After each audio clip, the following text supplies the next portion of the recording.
Welcome back to the Continuous Improvement Lab.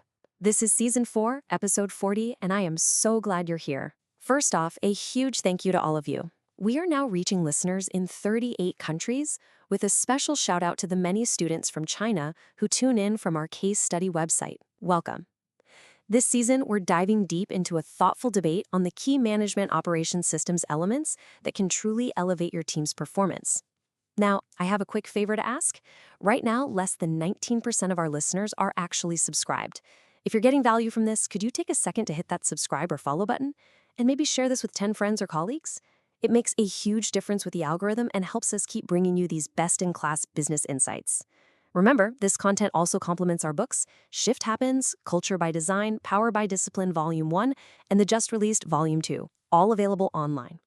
Okay, let's get into today's topic, which is a big one: why you need to prioritize data integrity over sheer volume.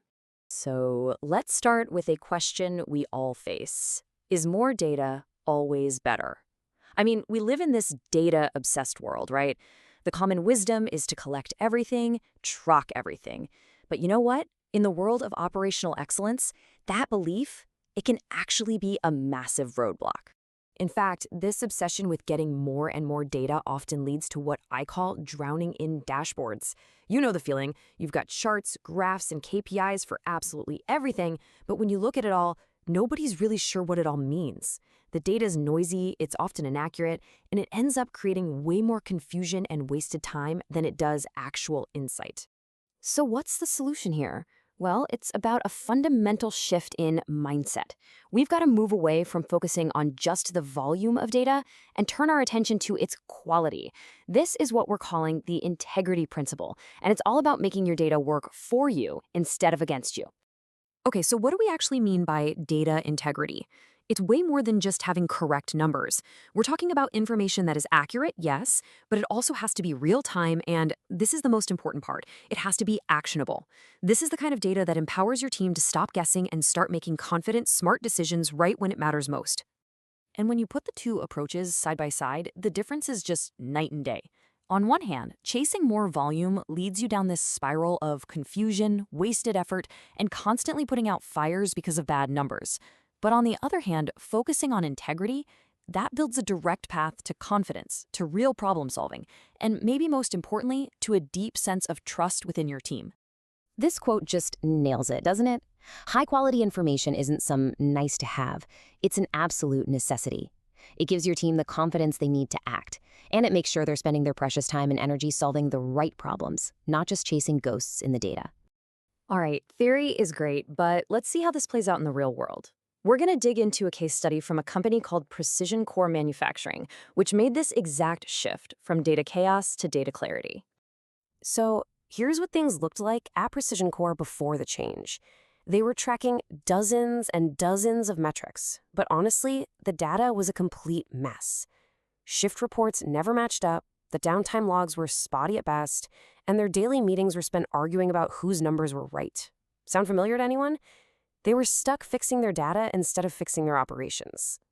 So what they do? They took 4 really critical steps. First, they streamlined everything, cut out all the noise, all the non-essential metrics. Second, they focused only on the high-value stuff: output, yield, and the root causes of downtime. Third, and this is so important, they trained their people on the floor to validate data right at the source. And finally, they automated data feeds wherever they could to get rid of manual errors. So what happened? The results were pretty incredible. The first big win came in just 2 months. They saw a 30% reduction in data discrepancies. That meant almost overnight, the data was becoming way more reliable. And with that reliable data, the teams could finally see the real root causes of their problems. This led directly to a 12% improvement in their production throughput. Think about that. That's a huge impact, straight to the bottom line. But it didn't stop there. Because they could now effectively target quality issues, they also managed a 10% reduction in scrap material. The takeaway here is so clear. Better data led to better performance, period, across the board. But, the impact went way beyond just the numbers. It actually started to transform their culture.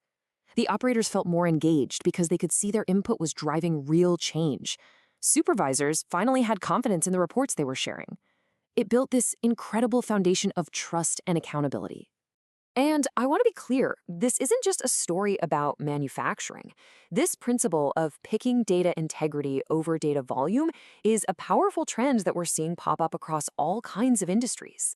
It doesn't matter if you're in supply chain, engineering, or even marketing and education, the fundamental insight is exactly the same.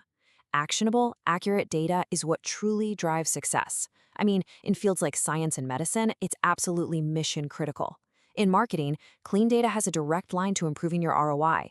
The pattern is universal. And we can actually put some hard numbers to this impact. Research from places like the Lean Enterprise Institute, Deloitte, and McKinsey all shows that when you focus on quality data, you see significant drops in things like corrective actions and project rework, while at the same time driving impressive gains in areas like campaign ROI. These are not small changes we're talking about. So what we're really witnessing here is a major shift away from that old more is better way of thinking.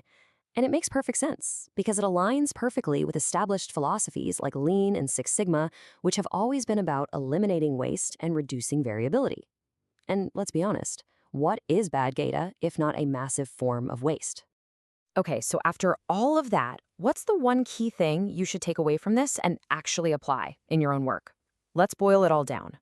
Here you go, 4 simple things. First, focus your energy on data that is accurate, real-time, and actionable. Second, empower your teams to own that data by training them to validate it right at the source.